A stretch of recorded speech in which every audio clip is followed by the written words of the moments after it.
A través de la vía telemática saludamos con Jorge Núñez, antropólogo, cofundador de Caleidos y codirector del Observatorio de Prisiones. Vamos a hablar sobre el resultado del censo penitenciario, que ha anunciado temas tan preocupantes como que el 49% de privados de la libertad no cuenta con agua potable de calidad, según los datos que han sido anunciados esta semana. ¿Cómo está?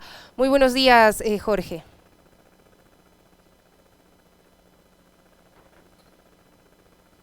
El micrófono, por favor. Muy buenos días, disculpe. Buenos días, Sofía. Muchas gracias por la invitación. Bueno, ¿cómo han tomado los primeros resultados que ha arrojado el INEC, tomando en cuenta además la espera, porque hubo mucha expectativa por saber qué se podía develar en este estudio? Bueno, lo primero, desde Caleidos y desde el Observatorio de Prisiones, lo primero es que consideramos que es acertado que se otorguen los indultos a las mujeres. Lo que nos parece es que son muy pocos indultos, son 130 de una población de 2.000 mujeres. El observatorio recurrentemente ha alertado a las autoridades de que las mujeres son particularmente vulnerables en las condiciones de la actual crisis carcelaria. Entonces, que todo intento por indultar o despoblar las cárceles, no solo de mujeres, sino también de hombres, que muchos ya han cumplido el 60% de su pena, pero que lamentablemente por cuestiones burocráticas no pueden salir. La burocracia en las cárceles ecuatorianas cuesta muchísimo dinero y la mayoría de gente no tiene para pagar lo que cuesta el trámite o avanzar el trámite. Entonces creo que a propósito del censo y el lanzamiento nos parece bien que se otorguen indultos, pero creo que se debe seguir en esa dirección y seguir con el despoblamiento de las cárceles. Recordemos que de esos 31.200 personas que están en las cárceles, la gran mayoría están también secuestradas por las bandas criminales que controlan el sistema penitenciario. La primera inquietud que surge es cómo se realizó el censo. ¿Ustedes han tenido conocimiento de cómo se hizo este estudio, estas encuestas a las personas privadas de la libertad, tomando en consideración que pues las cárceles prácticamente en nuestro país se ha visto que tienen dueños, que están controladas más por las personas privadas de la libertad que por el mismo SNAI o la policía? Bueno, no tenemos más información más allá de las información oficial que ha entregado el INE, que es la institución que estuvo a cargo de llevar adelante el censo, con el apoyo obviamente del SNAI en materia de seguridad y la policía. Creo que en este momento, con todas las críticas que nosotros en su momento hicimos desde Caleidos sobre el censo, porque el censo es una fotografía que es del 2022, ahora estamos 2023, la cárcel ha cambiado. Pero creo que ahora lo que debemos reconocer el trabajo de las instituciones del Estado en producir la información. Y la gran pregunta, creo yo, es ¿qué se va a hacer con la información? Este gobierno está de salida, ellos no van a hacer nada con la información, entonces las preguntas de lo que nos dice el censo, que son muy preocupantes, deberían ser trasladadas a los nuevos candidatos a la presidencia. Ahí Pero podemos hablar de algunos puntos relevantes que sobre claro, todo desde claro que sí, Caleidos y el pero sin embargo observatorio. también es necesario saber si estos datos son reales, si es que el estudio realmente refleja lo que pasa en las cárceles. Dicen que ha bajado el Ujú. hacinamiento, por ejemplo.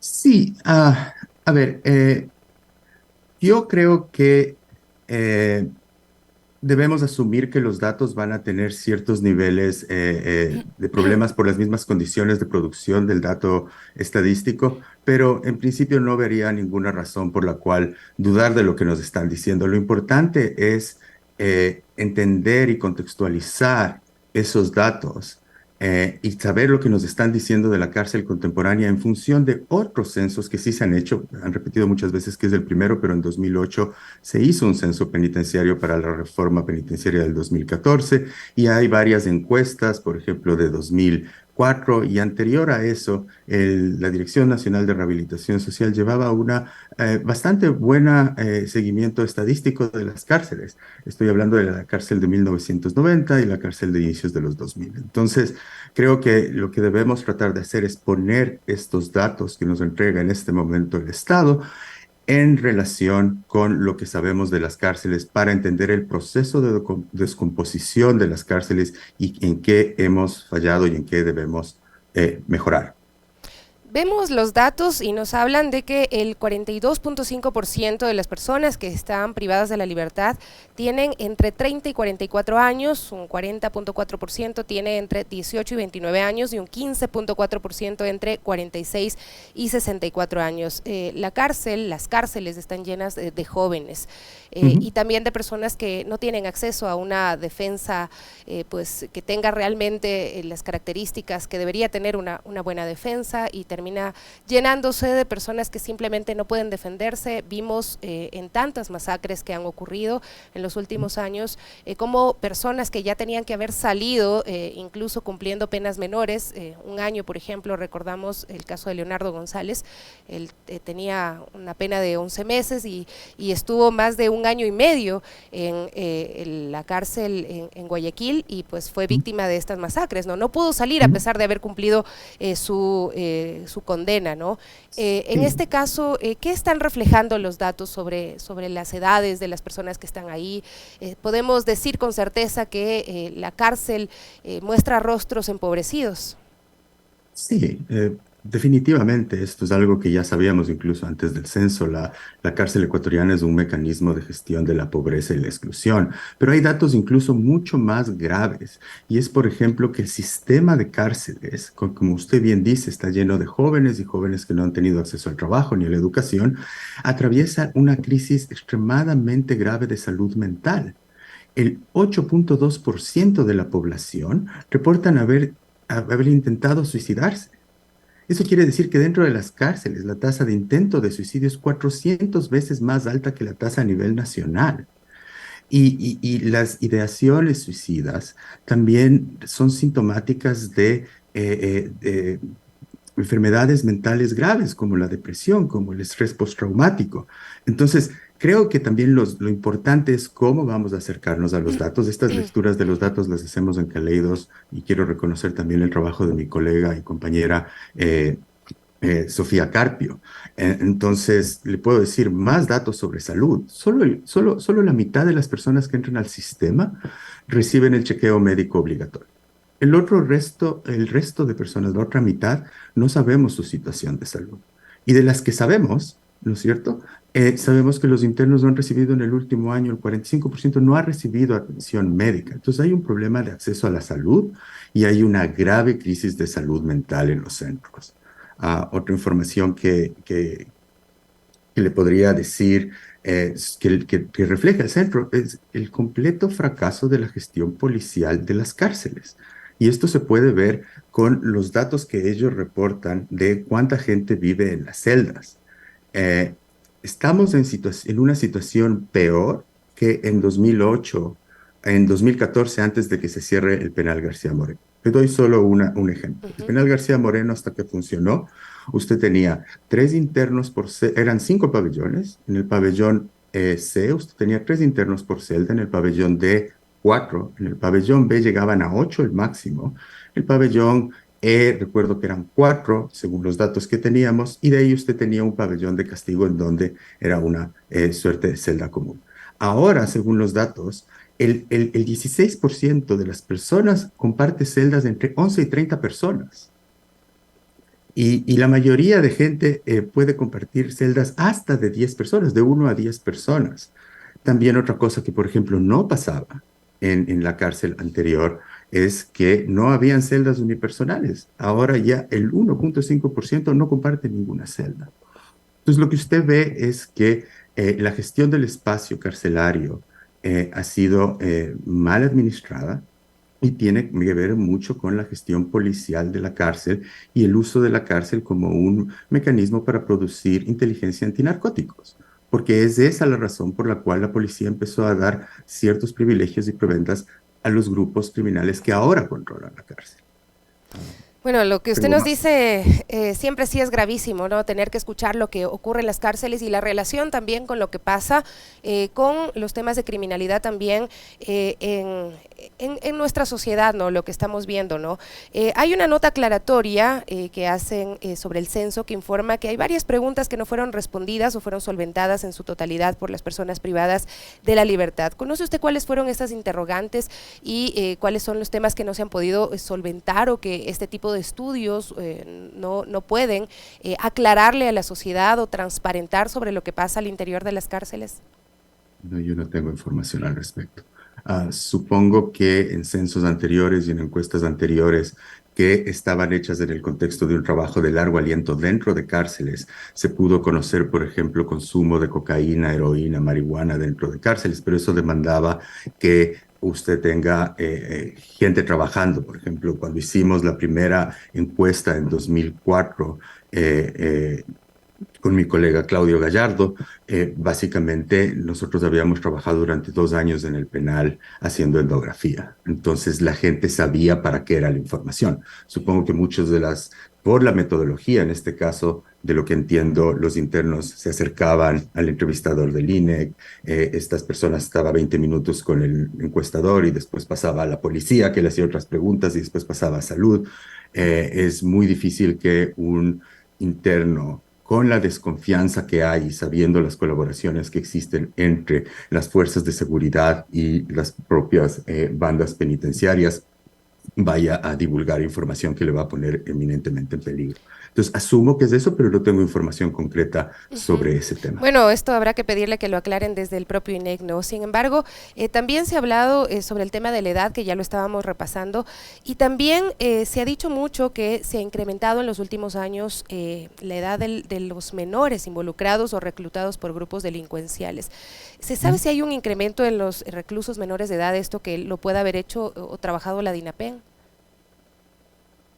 Eh, digamos, lo que tengo es la información que nos da el censo, ¿no es cierto? Y lo que sí vemos es que la cárcel ecuatoriana es cada vez más joven. En los últimos 20 años son jóvenes los que entran a la cárcel y también vemos un incremento, y esto es evidente con todas las masacres carcelarias que hemos tenido, de la extrema violencia en cárceles. Las cárceles antiguas, digamos, tenían mecanismos de control de la violencia que fueron desmontados. Le doy un ejemplo muy claro, los días de visita y el número de visitas. Las cárceles anteriores, al no estar fuera de las ciudades, al estar orgánicamente articuladas, por ejemplo, en el caso del penal al mercado de San Roque, y tenían 3 días de visita a la semana, ahora es menos, a veces es uno al mes, ¿no?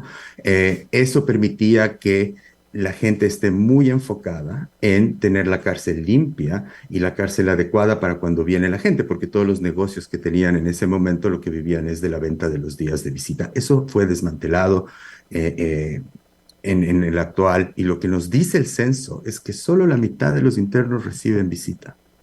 Entonces, estos sí son factores que agravan y que contribuyen al incremento de la violencia dentro de las cárceles. El aislamiento, el no tener visitas y el no tener mecanismos cotidianos que los propios internos puedan gestionar para controlar la violencia. También habla sobre la vulneración de derechos, un buen porcentaje sin sentencia, sin acceso a servicios básicos como el agua potable, que ya lo estábamos repasando.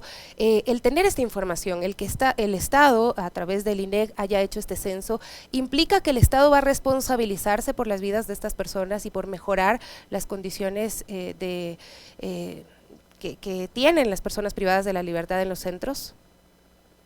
Bueno, el Estado es administrado por gobiernos. Entonces, lo que sabemos es que el actual gobierno no hizo nada, se demoró 2 años en aplicar un censo. Ahora ya tenemos la información y la pelota está en la cancha de los candidatos y del próximo presidente de la República. En el caso del agua potable es gravísimo, porque no solo es que el 60% de la población de los internos no tiene acceso a tomar agua potable y el 42% recuerda que el agua es insuficiente. Pero además, y esto el observatorio lo ha denunciado en varias ocasiones, el agua es usada como mecanismo de castigo. Hay restricciones que son deliberadas por parte de la autoridad. Y el otro punto importante que vemos en el centro es la mala calidad de la comida y la insuficiencia de la comida. Un 66% de las personas que viven tras las rejas reportan que la comida es insuficiente. Y esto tiene que ver con que quien está a cargo de la vida de los internos son los familiares. Son ellos los que gastan, según el diagnóstico que hicimos con Caleidos, entre 140 y $250. Pero ahora que, por ejemplo, el Comité de Familiares de Prisioneros ha estado empezando también a hacer seguimiento de estos gastos, nos indican que es mucho más, que realmente son $300 entre 300, 200 y $300 que una familia puede estar gastando en los internos. Y tiene que ver con la insuficiencia de alimentación. Recuerde también que estos economatos han sido el foco de corrupción del sistema penitenciario. Es gravísimo, la verdad es que repasar cada uno de los datos nos vuelve a ver cómo está nuestra sociedad, ¿no? Hay familias reclamando justicia, ¿verdad? Y reparación también por las masacres carcelarias. ¿Cuánto han influido también las masacres carcelarias en la situación actual que se vive dentro de estos centros en todo el país? Y cómo pudo haber funcionado esto también en la recolección de información que se hizo el año pasado. Mire, las masacres carcelarias son el centro de gravedad no solo de la extrema violencia dentro de cárceles, sino de cómo la violencia de las cárceles se expandió a las ciudades. Entonces, entender las causas de las masacres es importante para entender la crisis de inseguridad que vive todo el país. Y por eso también nosotros consideramos que esta información del censo debe ser contextualizada en datos también cualitativos. Hoy día hay dos audiencias importantes en relación a las masacres carcelarias. La una es una acción de protección presentada por CDH Guayaquil con los familiares de los internos que fueron masacrados, y es una audiencia pública. Y también el CIDH, la Comisión Interamericana de Derechos Humanos, está recibiendo a las mujeres para discutir cómo las familias y sobre todo madres, hermanas, parejas de los internos han sido afectadas por las masacres. Entonces, algo que me parece que deberíamos cuestionarle al gobierno es, este censo se hace en el medio de masacres carcelarias. ¿Cuáles son metodológicamente, qué es lo que hicieron ellos? Simplemente dejaban de hacer las encuestas, porque no solo es la seguridad de los funcionarios del Estado, que está muy bien, que sea cuidada la seguridad de los miembros que están haciendo las encuestas, pero también cómo se garantizó la seguridad de las personas a las que les estaban pidiendo información. Porque lo que sí sabemos es que este censo, y esto volvemos a la pregunta que usted me hizo, ¿cuán verídica es la información? Tenemos que asumir que es la información que proporcionaron los internos, pero lo que sí podemos ver, no tanto dudando del dato, es que las condiciones en las que se proporciona esta información es en un contexto de masacres carcelarias, extrema crisis del sistema y con una administración policial del confinamiento en el Ecuador que lo que ha hecho es agravar la situación. Entonces, en ese sentido, también los datos merecen ser situados en un momento de extrema gravedad y deben ser relativizados en ese sentido. Claro, porque quizá uno de los detalles que podríamos tratar de entender es qué pasó con las personas o cómo se hizo este censo, cómo se ingresó a los centros de privación de libertad, habida cuenta de que, lo habíamos mencionado, hay cárceles que están prácticamente controladas por grupos delincuenciales, por el crimen organizado, es decir, qué tanto les dejaron actuar dentro de las prisiones para poder conocer los datos, ¿no? Y digo prisiones porque lastimosamente en nuestro país eso es lo que son, no hay una rehabilitación social que se esté realmente efectivizando desde de estos lugares. Sí, lo que hay que entender es que la Policía Nacional tiene acuerdos de gobernanza con las bandas prisioneras, ¿no es cierto? Estos acuerdos de gobernanza funcionan en función del, como ya les dije, en función del intercambio de privilegios. Entonces, básicamente, lo que hicieron no es entrar a las cárceles a hacer entrevistas, lo que hicieron es sacar a los internos de las cárceles a que respondan preguntas. Entonces, obviamente, sobre las dinámicas cotidianas de la cárcel no vamos a tener ninguna información confiable en este censo. Lo que vamos a tener es una información que nos permita entender sobre todo la infraestructura del confinamiento y la gestión. O sea, este censo es, en mi opinión, importante porque nos muestra dónde tenemos que orientar la política pública en el siguiente gobierno. Como le digo, la crisis de salud mental es uno, el problema del agua es otro, que son problemas infraestructurales, pero la discusión no está por ahí. La discusión sobre cárceles siempre es, vamos a comprar un escáner, vamos a poner cámaras, vamos a hacer ciertas cosas que no tienen nada que ver Ujú. con lo que realmente está pasando. Y es, ¿cómo vamos a quitarle la administración de las cárceles a las bandas prisioneras a las cuales el Estado le delegó la administración cotidiana de las cárceles? ¿Cómo vamos a solucionar el problema del agua? ¿Cómo vamos a despoblar las cárceles de una serie de gente que está ahí, no por delitos violentos, sino como informó el director del IES, por delitos no violentos relacionados con pequeño tráfico de drogas y cosas así? Y que al final del día pues terminan siendo quienes más susceptibles son de ser presionados por los que tienen el poder de las cárceles para hacer ciertas cosas, ¿no? Y terminan Ujú. viéndose involucrados en hechos que no quisieran, pues, ¿no? Es muy complejo el tema Ujú. de las cárceles y como usted decía, le toca al siguiente o a los siguientes gobiernos asumirlos. ¿Qué pasa en el tema de la justicia también y cómo debe entenderse este censo penitenciario desde el lado de la gestión de la justicia, la defensa de las personas que llegan a ser involucradas en actos delictivos? Esa es una excelente pregunta por dos razones. La primera es que el censo lo que nos muestra es que no hay una separación entre procesados y sentenciados, ¿no es cierto? El 70% de la población no está separada entre las personas que han sido sentenciadas y las que han sido procesadas. Tenemos un problema con la prisión preventiva. Si los jueces y si el sistema de justicia no establece una moratoria a la prisión preventiva, en la cual esté solo aplicada a delitos violentos, vamos a seguir teniendo gente que entra a las cárceles por delitos no violentos y que tiene que, por su seguridad, afiliarse a una banda. Lo que debe entender es que uno de cuatro internos no se siente seguro en su celda, que es el lugar donde más pasa. Entonces, es por eso, esa inseguridad de que el 60% además no se siente seguro en todo el centro, que le lleva a la gente a someterse a las órdenes y a la dominación de las bandas prisioneras. Entonces, como vemos, es un problema de la administración, es un problema estructural, por ponerle una palabra, pero que es solucionable y que es solucionable con una política penitenciaria clara. Ujú. Los traslados que se han estado realizando sirven de algo, el mover a las personas privadas de la libertad de un centro a otro, los aparta de estos procesos que usted menciona como las extorsiones y todo lo que gira alrededor de las cárceles, de las prisiones en nuestro país. No, al contrario, los traslados y la gestión policial de los traslados ha sido uno de los detonantes, de uno de los gatilladores de la violencia.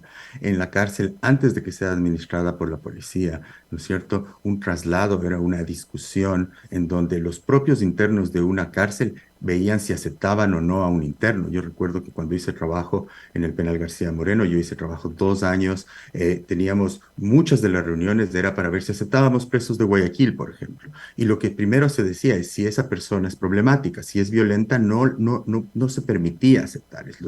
Los directores de las cárceles en ese tiempo tenían la capacidad de negarse a hacer esto. Ahora con los traslados, lo que hemos visto es que por lo general son traslados no solo entre cárceles, sino dentro de las mismas cárceles que ponen peligro muchas veces a las personas. Es necesario que tengamos una comisión de la verdad y la justicia sobre las masacres y una de las cosas que debemos atender es cómo se han hecho los traslados. Porque Ujú. decir públicamente que son traslados técnicos y no explicar qué significa técnicamente ese traslado no nos dice nada. Y una de las cosas que Cicalleidos puso en el primer diagnóstico que hicimos en 2021 es que los traslados es una de las grandes causas del incremento de la violencia prisionera en el Ecuador. Ujú. Ahora, Jorge, ¿ustedes han analizado, han podido revisar alguno de los planes o de las propuestas de quienes están ahora mismo buscando la presidencia de la República? ¿Se habla sobre esto o es el tema que nadie quiere tratar, pero que es urgente de abordar? O sea, no he visto un debate serio, he visto más bien videos. Yo prefiero no comentar sobre los políticos que están haciendo, pero lo que he visto sobre todo es un desconocimiento absoluto por parte de varios candidatos. O sea, recuerdo que uno de los videos que me enviaron decía, vamos a poner a trabajar a los internos. Los internos trabajan en el Ecuador desde que existe la cárcel. Desde 1974 que se creó el penal García Moreno, los internos han tenido que trabajar. El emprendimiento prisionero es lo que mantiene a las cárceles en Ecuador. Decir que los internos se los va a poner a trabajar es básicamente no conocer lo que pasa dentro de las cárceles. El problema es que en este momento, porque se les dio el control a las bandas, los internos están en condiciones de neoesclavitud al servicio de grupos violentos. Y esto lo causó el Estado. Entonces, ese es un tema. El otro tema es seguir pensando que el Ecuador puede solucionar el problema penitenciario sin desligarlo de la política antidrogas liderada por Washington. Ese es el otro gran problema. Y lo que debemos saber es, porque recién además la embajada norteamericana está trabajando con los militares, es, lo que debemos saber es los candidatos, cuál es su posición frente a la política antidrogas. Eh, y de ahí, y eso es otra cosa que no se discute.